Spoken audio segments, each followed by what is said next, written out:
Júnior que chegou com a certeza de gol pra nação tricolor. O Cuco chegou, a galera extravasa o Bahia brocou. Marinho Júnior que chegou com a certeza de gol pra nação tricolor. O Cuco chegou, a galera extravasa o Bahia brocou. E vem mais, Furiel pai, e vem mais, Furiel pai. Fala minha turma tricolor, e aí, tudo belezinha com vocês? Muito bom dia a todos, seja bem-vindo ao canal do Puco para mais um resumo do Esquadrão, falando sempre sobre o dia de ontem do Bahia, porém hoje vai ser um pouquinho diferente, né? Sobre o dia de anteontem do Bahia, ainda completando a entrevista do presidente Guilherme Belintani com o nosso querido James Martins na Rádio Metrópole. O Guilherme falou a respeito da queda, da volta, do momento que foi o Esporte Clube Bahia nesse ano de 2022, então vamos ouvir esse retrospecto do presidente Guilherme Belintani, vamos acompanhar aqui no canal do Puco. Mas antes, já peço a você que está chegando aí agora, inscreva-se no canal se não for inscrito, deixe o seu like, fortalece com geral, compartilha o link aí para Deus e o mundo, para poder a gente bater mais uma meta, né? Chegamos em 23k e agora é rumo aos 24 mil inscritos aqui no canal do Puco. Tomara que isso aconteça, gente, antes da estreia da Copa, viu? Porque daqui a pouquinho eu conto a novidade pra vocês. Roda aí o presidente Guilherme Belintani. Marinho Júnior. Eu gostaria de aproveitar você aqui para falar do retorno à Série A. Porque quando você assumiu, a gente conversou aqui, você falou o seguinte: futebol não é exato, né? Existem setores administrativos que, se você administrar bem, dão um certo resultado. O futebol tem um imponderável lá dentro do campo, que às vezes as coisas estão indo bem, estão indo certas, mas a bola não entrou. Ou a bola entrou no seu gol, enfim, ou foi um gol contra, tem vários problemas que não são muito... O futebol é arte, né? E assim sendo, é imprevisível. Mas o rebaixamento foi um baque para mim como torcedor, imagino certamente para você como presidente. Mas o retorno, logo assim, bateu, voltou, é um negócio que também diz assim que o trabalho feito é um trabalho consistente. Não foi um negócio assim, caiu porque tinha que cair mesmo e ficar 7 anos como já ficou. Queria que você falasse um pouquinho desse processo.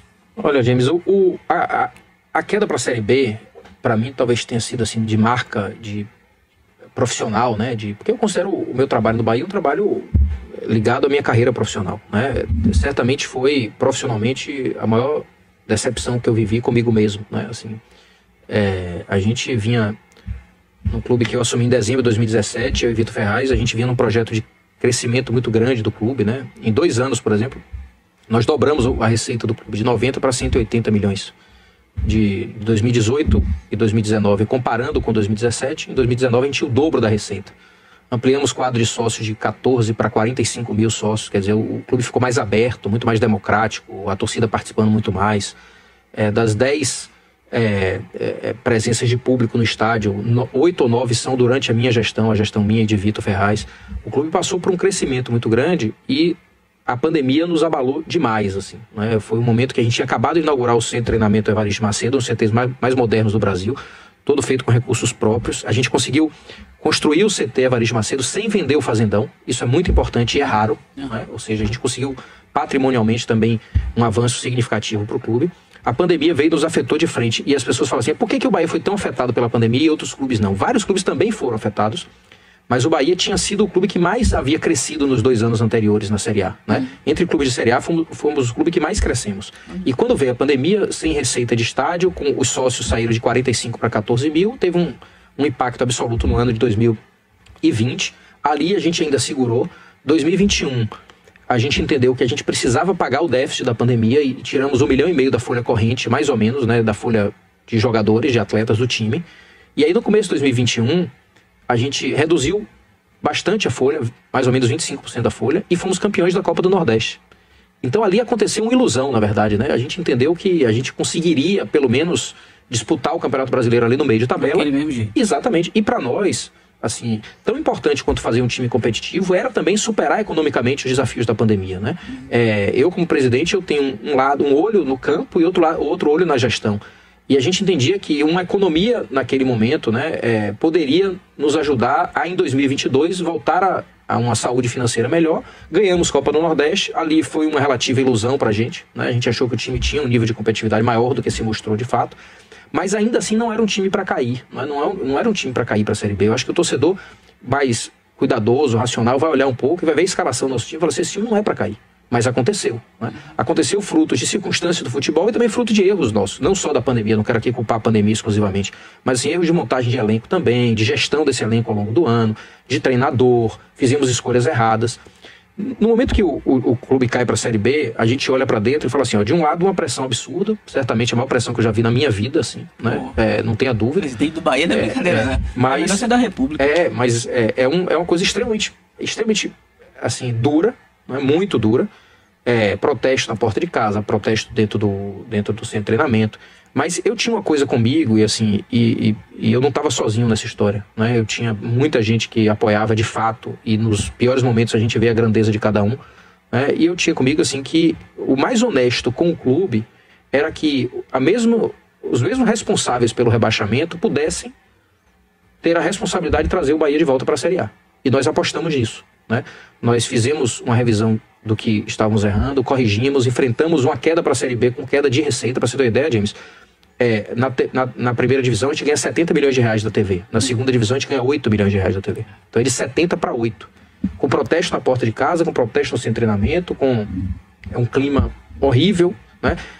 Não classificação para as finais do Campeonato Baiano, não classificação para as finais da Copa do Nordeste.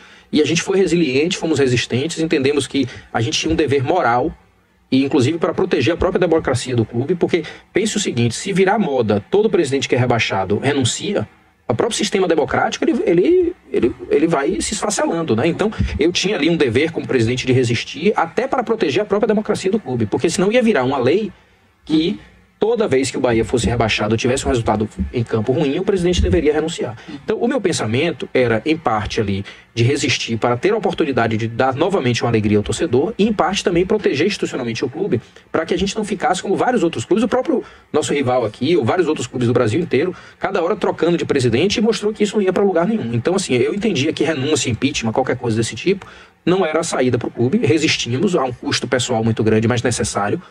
Então eu e Vitor fechamos uma questão que a gente ia até o final do nosso mandato. Amigos, seus parentes chegavam para você e diziam, vários, James. Eu tive um fato, eu contei outro dia no dia da apresentação da SAF, no dia 12 de março, a gente teve um jogo contra a Jacuipense, né? Então assim, a gente tinha ali um momento extremamente difícil, né? E que meu filho estava fazendo 13 anos naquele momento, e ele olhou para mim e falou, pai, naquele jogo, se a gente perde a Jacuipense, a gente estava muito próximo de um rebaixamento no Campeonato Baiano, para você ter uma ideia. E meu filho falou assim, o meu mais velho, né, me acompanha desde muito jovem, desde muito criança no campeonato, ele falou assim, na Fonte Nova, ele falou, pai, se você não conseguir, você promete que você renuncia. Eu falei, filho, na hora que eu entender que não dá mais, e que eu não tenho mais nada para transformar, pode ficar tranquilo que eu vou ser o primeiro a reconhecer isso e a gente vai ficar na paz, eu vou para casa e a gente sai disso. Ele falou, tudo bem. E para mim, naquele momento ali no mês de março, começo de abril, começou uma virada. Foi quando a gente soube absorver emocionalmente a queda para a Série B, porque no começo, não era porque o time do Bahia não ia para a final do Campeonato Baiano por incompetência, por falta de elenco. Eu ouvi muita gente dizendo assim, o Bahia não foi para a final do Campeonato Baiano porque não tinha peças.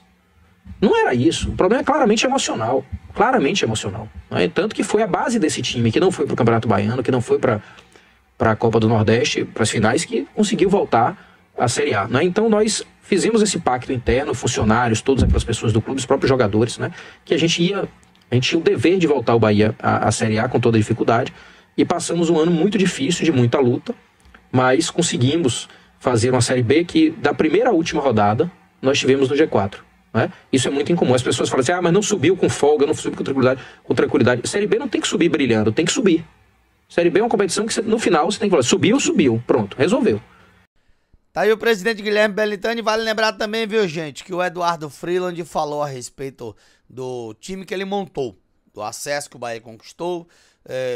No podcast, no GE, ele citou, inclusive, que ainda aguarda o ok com relação ao Grupo City, ou seja, do que vai acontecer no dia 3 de dezembro, e aí dia 4 ou dia 5 deve sair uma definição do Eduardo Freeland. A informação que eu tenho é que o Freeland, a princípio, era bem visto pelo Grupo City, pelo pessoal que tá, o Cadu Santoro e tal, e que deve dar continuidade, pelo menos, para a montagem inicial do elenco da temporada de 2023. E a gente aguarda o que vai acontecer, se o Freeland permanece ou não.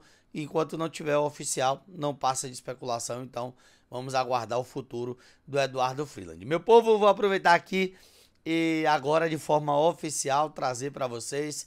Estaremos falando de Copa do Mundo aqui no canal do Puco durante esse período de Copa, porque estaremos com fé em Deus direto de Doha, no Catar, para falar da seleção brasileira, para falar de Copa do Mundo em geral. E eu vou estar também em live aqui, batendo papo com você, rodada a rodada, compartilhando com você a ideia de viver essa Copa do Mundo no Catar e também da expectativa da seleção brasileira rumo ao Hexa. Então, tamo junto.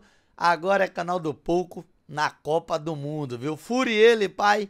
Puco, deixa o like, fortalece e chega junto. Bora Bahia, vamos pra Doha, bora Brasil.